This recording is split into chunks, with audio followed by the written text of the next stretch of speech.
ए भौजी किया के लो भैया संगे झगड़ा ये भैया भौजी के लड़ाई भ गले। भैया गुस्सा सुखला आ चल देला कलकत्ता। कलकत्ता कमाई ले चल देला भैया।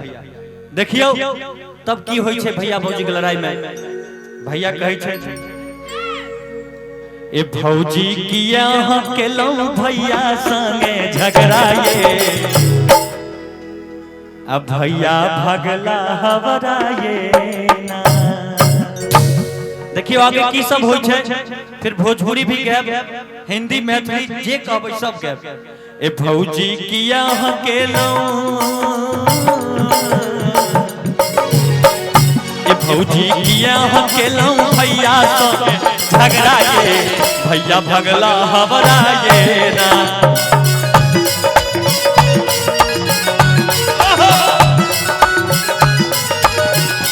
भौजी किया के लो भैया संगे झगड़ा ये भैया भगला हवरा ये ना।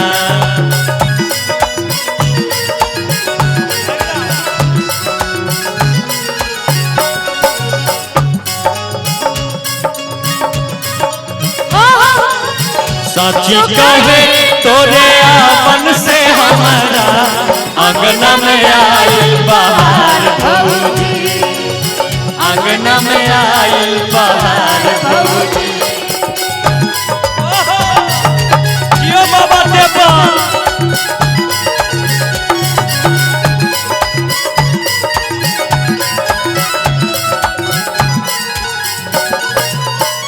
देखियो भैया के साथ की सब हो छे। एक दिन भेल रहे मुलाकात बजला बड़ी शर्म के बात। एक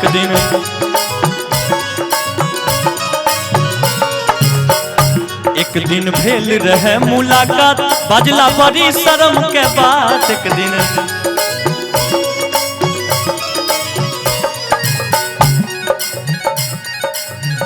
ए भौजी भैया के दिल पर ए भौजी हेलो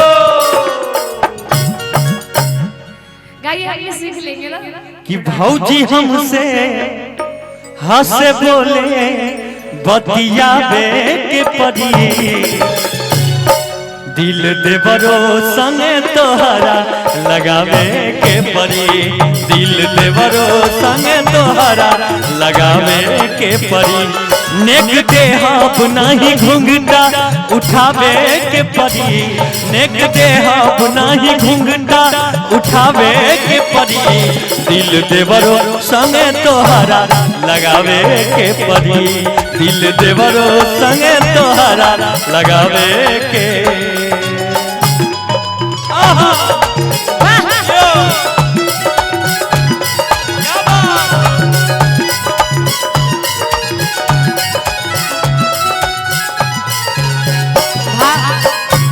भैया भाभी का झगड़ा बट हम कुछ कहे वो लोग के दिल के बात।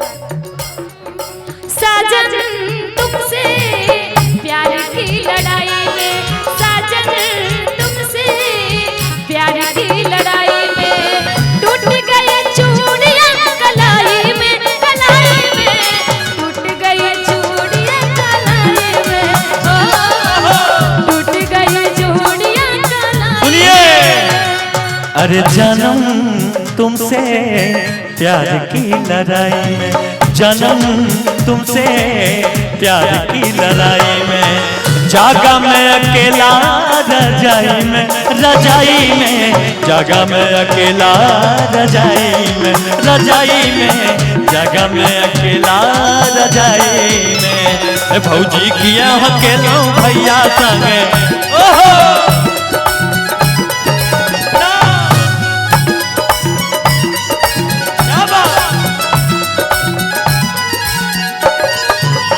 देखियो की कहे छे भैया ले हेलो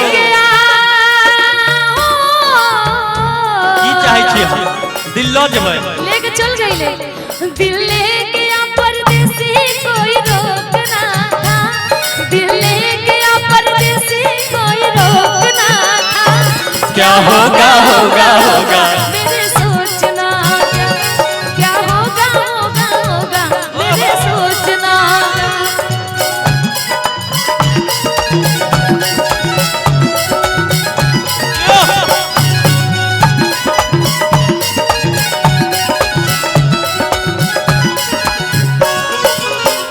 देखियो की कहै छै भैया से की सब काम करबाबैत रहिए से कहू तो। अच्छा सही में भैया के परेशान क के छोड़ दैत रहथिन कि दिन में घरक काम करबेलौ आ रात तक भैया से प्यार दबेलौ दिन में। अच्छा बहुत लोग एहन हेता जब अपन कनिया के चुपचाप प्यार दाबै छै, बहुत लोग एहन छै देखा के नहीं चोरा कर, सब लोग। अच्छा आप दबाते हैं, हमरा तभी कनिए नहीं हुई तो कैसे पता चलेगा दाबना। ठीक है जब होगा तो फिर पता चल जाएगा। आप बताइएगा उसी हिसाब से किया जाएगा। ठीक है हम बता देंगे आपको। हमारे मटुकी भाई ऑर्गन मास्टर ये जब भी जाते हैं ऑर्गन बजा के जाते हैं, जब भी मौका मिलता है पत्नी का पैर जरूर दबाते हैं। देखिए क्या कहती हैं कि दिन में घरक काम करबेलौ आ रात तक भैया से प्यार दबेलौ। दिन में घरक काम करबेलौ रात तक भैया से प्यार दबेलौ। और की ए भौजी भैया का दिल पर, ए भौजी भैया का दिल पर लागल चोट बड़ी तगड़ा ये भैया भागला हवरा ये ना। भौजी किया हकेलो भैया संगे झगड़ा ये भैया भागला हवरा ये ना। भौजी किया हकेलो भैया संगे झगड़ा ये भैया भागला हवरा ये ना। भौजी किया हकेलो भैया संगे झगड़ा ये भैया भागला हवरा ये ना। भौजी किया हकेलो भैया संगे झगड़ा ये भैया भागला हवरा ये